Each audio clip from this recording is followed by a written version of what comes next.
جھگڑوں پہ ساری قرآن کی آیتیں جمع کروں، یہ شیطان ہماری زندگیوں میں کیا کرتا ہے کہ ہم جھگڑتے ہیں.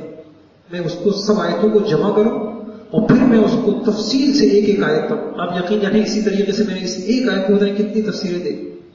یہ شیطان کیا کرتا ہے ہمارے ساتھ. تو ایک آیت میرے سامنے یہ آئی، انما یرید الشیطان ان یوقع بینکم العداوۃ والبغضاء فی الخمر والمیسر. شیطان تو چاہتا ہی یہی ہے کہ شراب اور جوئے کے ذریعے سے تمہارے درمیان دشمنی اور بغض ڈال دو. میں تفسیریں دیکھتا گیا. جو بات سامنے آئی وہ اگلی بہت قیمتی بات ہے. آپ کہیں گے ہم تو نہیں پیتے شراب ایک نشہ ہے. ہمیں شیطان کرتا کیا ہے آپ وہ دیکھ لیے، آسمانی حل. آگے چلیں پیچھے. ہاں، جس طریقے سے بھائیوں شراب نشہ ہے اور اللہ پاک نے اپنی آخری کتاب میں کہہ دیا اس نشے کے ذریعے سے شیطان تمہیں لڑواتا ہے، ایسے بھائیوں مال بھی ایک نشہ ہے، جاہ بھی ایک نشہ ہے. شیطان نشے کے ذریعے سے لوگوں میں لڑائی کراتا ہے. چلیے آگے. اب اس کا طریقہ کیا ہوتا ہے؟ جس طرح شراب پی کے انسان کی عقل خراب ہو جاتی ہے، اور جب انسان کی عقل خراب ہو جاتی ہے تو لڑائی جھگڑے ہوتے ہیں، اس کے اندر سمجھ ہی نہیں ہوتی کہ میں کیا کر رہا ہوں، میرے اس بول کا نتیجہ کیا ہوگا. ایسے ہی بھائیوں کچھ نشے اور بھی ہیں جس کے ہم عادی ہیں. ایک مال نشہ ہے. یہ نشہ نہیں ہے جو ہمیں اللہ سے بھی، اس نے ہمیں اتنا پاگل بنا دیا کہ ہم اپنی قبر کو بھول گئے، ورنہ یہ مسجد ویران نہیں ہوتی. اس نے ہمیں یہ نشہ ہمیں ایسا لگا کہ ہم رشتوں کو بھول گئے. تو شیطان کیا کرتا ہے؟ اب اس آیت کی روشنی میں آپ دیکھیے شیطان کیا کرتا ہے. وہ اسی طرح ہرس و حوث، مال کی محبت، نشہ، یہ بھی ایک نشہ ہے جو انسان کو اندھا کر دیتا ہے اور انسان سے سوچنے سمجھنے کی صلاحیتیں ختم کر دیتا ہے. اور میرے نبی نے کہا حبک الشیء یعمی ویسم. جب انسان کسی کی محبت میں بہت زیادہ دیوانہ ہو جاتا ہے نا تو پھر وہ اندھا اور بہرا ہو جاتا ہے، کچھ سمجھ میں نہیں آتا اس کو میں کیا کر رہا ہوں. اب شیطان کا طریقہ دیکھیے کہ وہ کیا کرتا ہے. شیطان سب سے پہلے یہ دیکھتا ہے، مثلا ہم ایک گھر میں رہتے ہیں یا ہم ایک ادارے میں کام کرتے ہیں. اب وہ یہ دیکھتا ہے کہ کس آدمی کے اندر کی کون سا آدمی کس نشے کا عادی ہے. اس کو مال کا نشہ ہے، اس کو عورت کا نشہ ہے، اس کو جاہ کا نشہ ہے، اس کے اندر اپنی امتیازی شان دکھانے کا نشہ ہے. جب وہ یہ تشخیص کر لیتا ہے نا وہ کہتا ہے بس اب میں اس کو قابو کروں. پھر کیا کرتا ہے؟ جب وہ یہ تشخیص کر لیتا ہے تو اب وہ کیا کرتا ہے؟ اس شخص کی نگاہ میں اس چیز کو خوشنما بناتا ہے. یار نہیں یہ مال، یار نہیں، کیسے بھائی چھوڑنا نہیں ہے، نہیں یہ تو اس کے بغیر تو بڑے مسئلے ہو جائیں گے. یہ اب خوشنما والا. یہ بہت ساری تفسیروں کے بعد میں آپ کو جو سمجھاؤں گا. اور یہ قرآن کیا ہے؟ انما یرید الشیطان ان یوقع. میں اس لیے میں یہ سمجھا. آپ اس کو پیچھے چلیے، قرآن میں کیا ہے؟ شیطان شراب سے. تو کیا شیطان ہاتھ میں پکڑ کے شراب پلاتا ہے؟ مفسرین نے کہا شراب نہیں پلائے گا، شراب کے فوائد بتائے گا، مزہ آئے گا، سرور ملے گا، سکون ملے گا. ایسے ہی دوسرے نشوں کے فوائد بتائے گا. کمانا، مال، پیسہ، نہیں یہ یہاں سے لے لو، یہ یہاں سے لے لو، بہت یہ ہو جائے گا، پھر یوں ہو جائے گا، پھر یوں ہو جائے گا. کیونکہ اس نے دیکھ لیا کہ اس آدمی کے اندر مال کی محبت ہے. اب مال کی کمائی کے نشے میں کہ اس سے فائدہ اٹھاتے ہوئے یہ کیا کرتا ہے؟ یہ اس آدمی کو اس کے فوائد بتاتا ہے. اب اس کے اندر ایک روح اٹھتی ہے، ہاں یہ مجھے کرنا ہے. پھر کیا ہوتا ہے؟ یہ تشخیص کر لیتا ہے، پھر ترغیب دیتا ہے، عادی بناتا ہے، اس میں لگا دیتا ہے. پھر جب انسان اس میں آگے بڑھتا ہے تو پھر انسان وہی بات حضور نے کہا اندھا بہرا ہو جاتا ہے. پھر اس بیچارے کو یہ بھی نہیں پتا چلتا کہ یہ مال کی وجہ سے ماں چلی گئی ہاتھ سے، یہ مال کی وجہ سے میرا خونی رشتے چلے گئے ہاتھ سے. ایک چیز تو تھی میں چھوڑ دیتا کیا ہو جاتا. پھر یہ ہوتا ہے، پھر سوچنے سمجھنے کی صلاحیتیں ختم ہو جاتی ہیں. تو آپ کو میں نے کتنی ساری حدیثوں سے حضور نے کہا کہ یہ بھیڑیے ہیں، یہ جنس اتنا فساد مچائیں گے اگر حرص و حوث ہے. اور حضور نے فرمایا کہ اندھا بہرے ہو جاؤ گے. اور قرآن نے کہا کہ شیطان کا طریقہ واردات یہ ہے کہ وہ دیکھ لے گا کہ تمہارے اندر حرص زیادہ ہے یا تمہارے اندر انانیت زیادہ ہے. آگے چلیے. بس اب بالکل آخری، اب کرنا کیا ہے ہم کو؟ اب آپ سے میں ایک سوال کروں گا، آپ بھی بتائیے. یہ کوئی ہمارے بس میں ہے کہ ہم ایک دن کے اندر اپنی حرص نکال؟ ہے کسی کے پاس؟ اب ہم کریں تو کیا کریں؟ غور سے سنیے گا. لہذا ہمیں چاہیے کہ حرص اور حوث کی بری خصلت کو اپنے اندر سے نکالیں تو پھر ہم فرشتے بن جائیں گے. نکالنے کا مطلب یہ ہے کہ یعنی اس کے تقاضوں پہ عمل نہ کریں.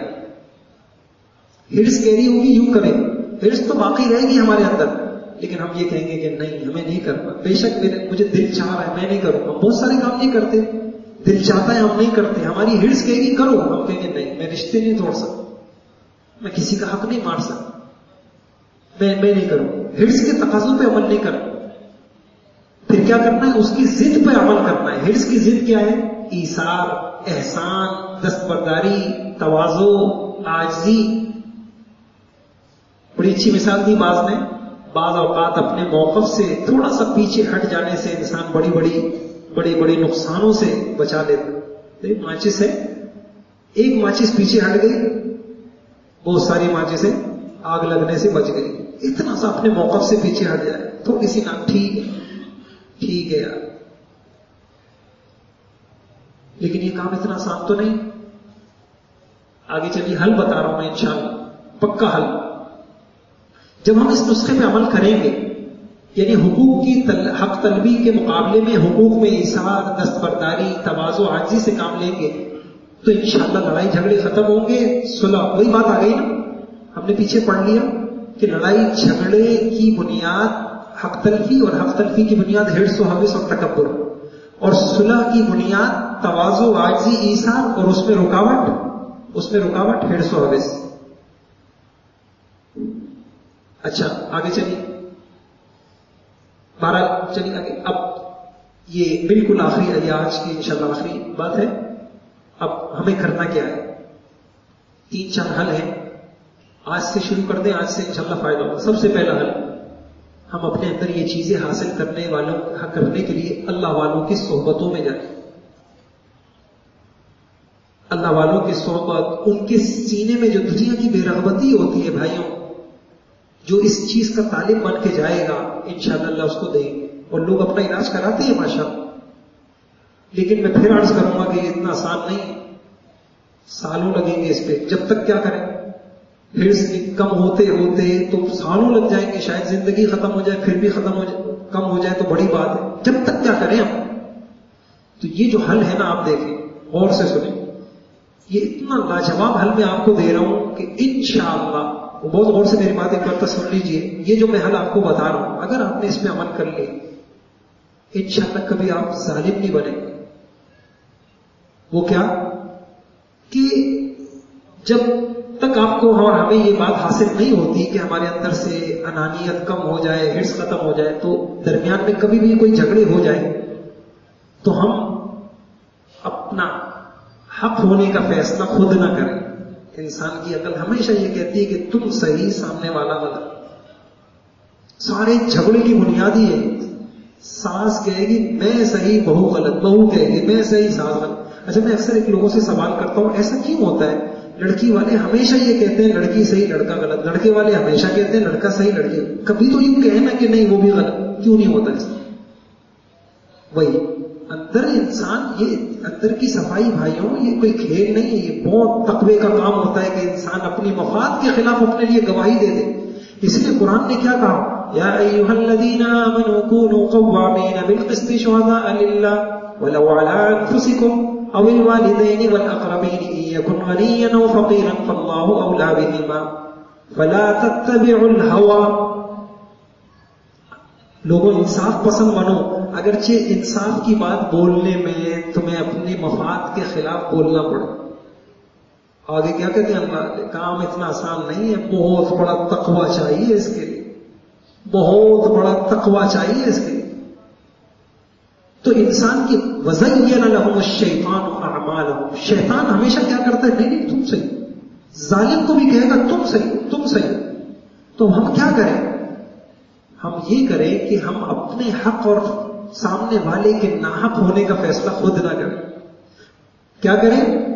آج آپ کر لیں انشاءاللہ. کبھی بھی جھگڑا ہو جائے نا، آپ ایک کام کریں، بھئی ایسا کرتے ہیں، شریف فتویٰ لے لیتے ہیں، کسی عالم کے پاس بیٹھ جاتے ہیں، انشاءاللہ جو وہ کہہ دیں گے میں راضی. انشاءاللہ میں نے اور آپ نے اس پہ عمل کر لیا نا، بڑے بڑے جھگڑے حل ہو جائیں، لیکن پیچھے ایک چیز روکے گی آپ کو، نہیں ایسا کریں گے تو. اور یہ میں آپ کو کیا بتاؤں، یہ یہودی کی خصلت ہے، یہ منافقوں کی خصلت ہے کہ حضور کے پاس فیصلہ کرانے کے لیے کب آتے تھے؟ جب پتا تھا کہ معاملہ اپنا ہے اور فیصلہ ہم بھی یہ کرتے ہیں. فتویٰ لینے کب جاتے ہیں؟ جب پتا ہو کہ فتویٰ ہمارے حق میں آئے. اور اگر فتویٰ ہمارے حق میں نہیں آئے گا تو پھر ہم کہتے ہیں کہ نہیں فتوے کے چھوڑ دو، بس میں صحیح ہوں نا، بس صحیح ہوں. میں ایک بہترین حال ہے. میں نکاح کے موقع پہ بھی لوگوں کو کہتا ہوں، آپ لوگ اتنی ساری چیزیں طے کرتے ہیں، مہر طے کرتے ہیں، فلاں طے کرتے ہیں، فلاں طے کرتے ہیں. اب ایک چیز یہ بھی طے کر لیا کریں، کل کو اگر جھگڑا ہو جائے تو کیا ہوگا. اب یہ طے کر لیا کریں کہ فلاں بزرگ ہیں، فلاں عالم ہیں، فلاں امام صاحب ہیں، فلاں دارالفتہ ہے، بس انشاءاللہ خدا نہ خواستہ کوئی بات ہو گئی تو لڑکی کی ساس نہیں بولے گی کہ لڑکی صحیح. ہم جائیں گے اپنا مسئلہ رکھیں گے، جو وہ کہہ دیں گے ہم مان لیں گے. تو یہ چیز ہم جب تک سیکھ لیں. اور تیسری بات، اگر اللہ نے آپ کو یہ ایک حل سمجھ میں آ گیا، اپنی اصلاح کی کوشش میں لگے رہیں. اور جب تک ہماری اصلاح نہیں ہوتی اس وقت تک کبھی بھی ہم حق پہ ہونے کا فیصلہ خود نہ کریں. آخری بات، آپ کو اللہ پاک نے گھر کا بڑا بنایا ہے، آپ کسی کمپنی کے بڑے ہیں، آپ یہ چاہتے ہیں کہ میری کمپنی میں جھگڑے نہ ہو، تو آپ اس کا اہتمام کریں کہ اخلاقی تربیت کے لیے وقتاً فوقتاً تربیتی مجالس اور ورکشاپ، مثال کے طور پر یہ ایک ورکشاپ ہے، آپ اپنے اداروں میں اس کو کریں. 50-60 ملازم ہیں آپ کے پاس، آپ ان کی اخلاقی تربیت کریں، آپ کی ذمہ داری ہے. آپ گھر کے بڑے ہیں، آپ نانا ہیں، دادا ہیں، آپ کچھ تو ایسا کام کریں نا کہ ہم جائیں تو یہ کیسا ناکام نانا دادا ہے کہ وہ اس دنیا سے اس حال میں جا رہا ہے کہ اس کی اپنی اولاد آپس میں گتھم گتھا ہے، اس کی نسلیں لڑی ہوئی ہیں، وہ اس حال سے قبر میں جا رہا ہے اور اس کو اس بات کا دکھ ہی نہیں ہے. وہ خوش ہے کہ میرے پاس مکان ہے، گاڑیاں ہیں، میرے بچے خوشحال ہیں. بڑی متا تو یہ تھی، پہلے بڑوں کو کتنا غم اس بات کا ہوتا تھا کہ میں جوڑ پیدا کر دوں، میں آپس میں اتفاق.